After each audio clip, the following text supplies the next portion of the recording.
को धर्म सभा चली रही है और धर्म के अंतर्गत करते हुए प्राण करना हो तो श्री कृष्ण योगराज जी का जो जन्मोत्सव है वो फीका हो जाएगा। ओम यां मेधां देवगणः पितृष्टोपास्ते तयामात्रा मेधाग्नि मेधाग्नं कुरु। हे परमपिता परमात्मा, जिस वेद रूपी विद्या से विद्वान में ज्ञान और विज्ञान में पारंगता हासिल की है, प्राप्त की है, वो हमें भी प्राप्त कराइए। क्यों कराइए? क्योंकि संसार के अंदर जो सबसे बड़ी शक्ति और सामर्थ्य है वो विचार में होती है, तलवार में हाले दर्शन में नहीं होती। आज जो हमारा समाज है वो रितम तक, शक्ति तक, धनोस तक, स्वाध्याय तक, इन चारों चीजों से दूर जा चुका है। यही धर्म, अर्थ, काम और मोक्ष का आधार है। आज हम जो संत है, हमारा शरीर शुद्धि की जो योग तपोनिष्ठ साधना थी उसको भूल चुके हैं। मन से हमारे जो सत्य भाव और विचार प्रकट होते थे वो भी कहीं बुद्धि कौशलता के कारण कुटिलता में जा रहे हैं। और जो हमारे मन, मस्तिष्क और इंद्रियां हैं वो भी बाह्य पदार्थों की तरफ आकर्षित हो रही है। स्वाध्याय, वेद, श्रुति, स्मृति ग्रंथों का दर्शनों का छोड़ दिया है। इस आधार पर हम पाखंडी, अधर्मी और अवैज्ञानियों के चक्कर में फंसते जा रहे हैं। आधुनिक समाज में भी कारण अविद्या है, पाखंड है और आलस और प्रमाद भी है। और इन्हीं दोनों से समाज में बन रहा है काम और क्रोध। कल स्वामी जी कह रहे थे कि नोह की जो गड़बड़ हुई है उसके अंदर एक जाति और उस जाति में विशेषकर मैं किसी जाति से हूँ, हालांकि मानता नहीं, वो महामूर्ख कपटी लोग हैं जो वामपंथी विचारधारा से ग्रस्त हैं। उन्होंने हिंद किसान आंदोलन में जाकर के खालिस्तानियों को मदद की, विभाजनकारी तंत्रों का सहयोग दिया और वो आज इस कौम को बरगलाने के लिए लगे हुए। वो धर्म के ठेकेदार था, ये उस जाति के ठेकेदार। हम सब आर्य हैं, ये राष्ट्र हमारा है। हम वामपंथी, कामपंथी, दामपंथी, यानी कि जो चाहे ईसाई है, चाहे मुसलमान है, चाहे वामपंथी है, चाहे हमारे देश का कोई देशद्रोही है, उसके साथ नहीं है। हम राष्ट्र के साथ हैं, हम राष्ट्रीयता के साथ, हम राष्ट्र की आत्मा, संस्कृति और सामाजिक जीवन मूल्य और परंपराओं के साथ हैं। चौधरी छोटराम जी ने भी कहा था कि होले किसान बोलना सीख ले और दुश्मन को पहचान ले। ये दुर्भाग्य है हमारा। ऋषि दयानंद ने भी कहा कि फूट रूपी बीमारी पता नहीं इस देश से कब जाएगी। इसने बहुत बड़ा इस राष्ट्र के साथ घात किया है। तो प्यारे विद्यार्थियों, धर्म प्रेमी सज्जनों, हम सब एक हैं, एक रहेंगे। वेद में भी यही कहा गया है कि जो संगठन में शक्ति है और शक्ति की ही पूजा होती है, और पूजा का अर्थ है कर्म।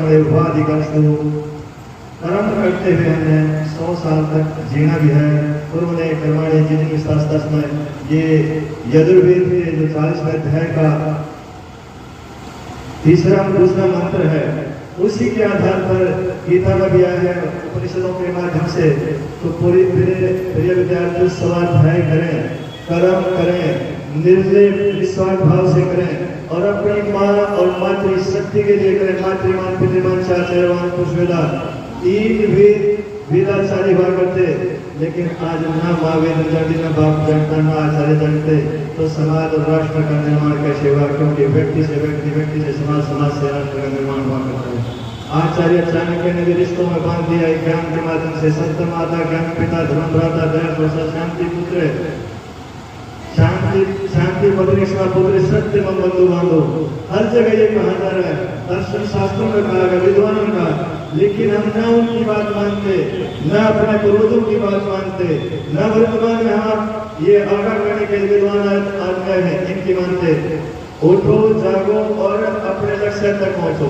मेरा सभी विद्यार्थियों से एक सवाल है, आप क्या बनना चाहते हैं?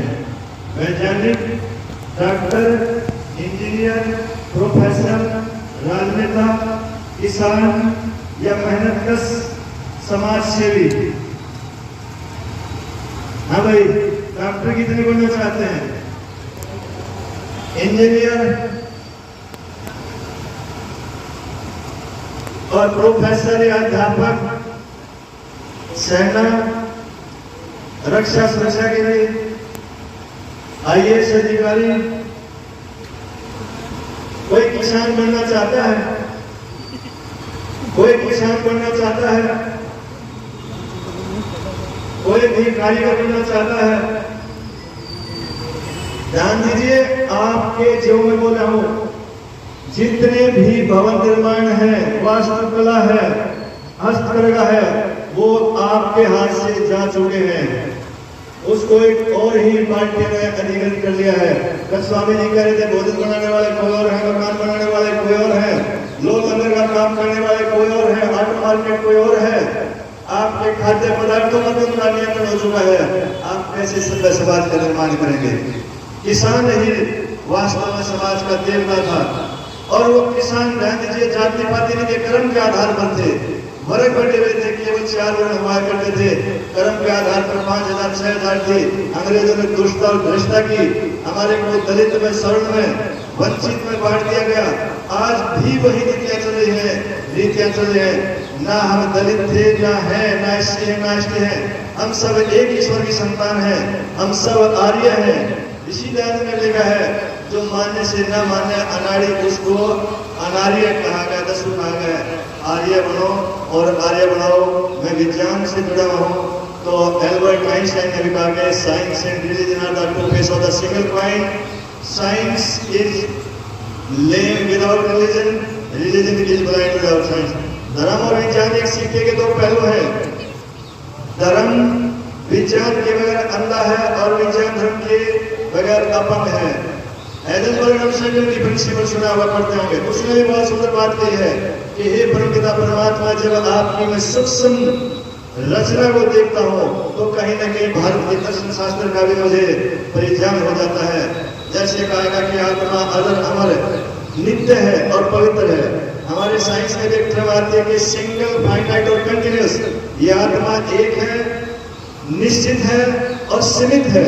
तो जब उन्होंने इस चीज को पाया तो तब उन्होंने इलेक्ट्रॉन के बारे में ज्यादा कहते हैं। मैं इलेक्ट्रॉन की पोजीशन को ढूंढता हूँ तो मोमेंटम अनिश्चित हो जाता है, और जब मोमेंटम को ढूंढता हूँ तो उसकी स्थिति अनिश्चित हो जाती है। ठीक इसी प्रकार हमारे शरीर के अंदर आत्मा है, जो हमें प्रेरणा दे रही है, जो हमें प्रोत्साहित कर रही है, जो सत्य असत्य, सन्मार्ग कुमार्ग, धर्म अधर्म, अब बात धर्म की आती है। जो करने योग्य कर्म है वो सत्य है, प्रोपर है, तो धर्म है करने योग्य। जिसमें सबका अहित हो वो पाप है, तो पाप करना छोड़ दे।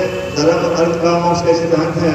तो विज्ञान ने भी कहा कि आप कर्म को साथ लेकर के चले, कर्म ने कहा कि आप विज्ञान को साथ लेकर के चले। जब दोनों चीज चली, परा और अपना विज्ञान, भौतिक और आध्यात्मिक विज्ञान, हम जगत गुरु थे, शिरोमणि थे। आज ना हम भौतिक विज्ञान में रह रहे और ना ही धर्म विज्ञान में।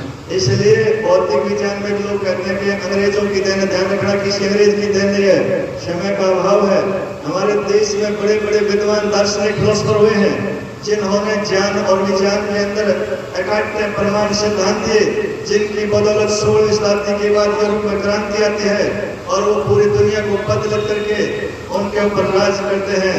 और हम अपने पूर्वजों के किए हुए पुण्य कार्यों को भूल करके भूल, पाखंड और अविद्या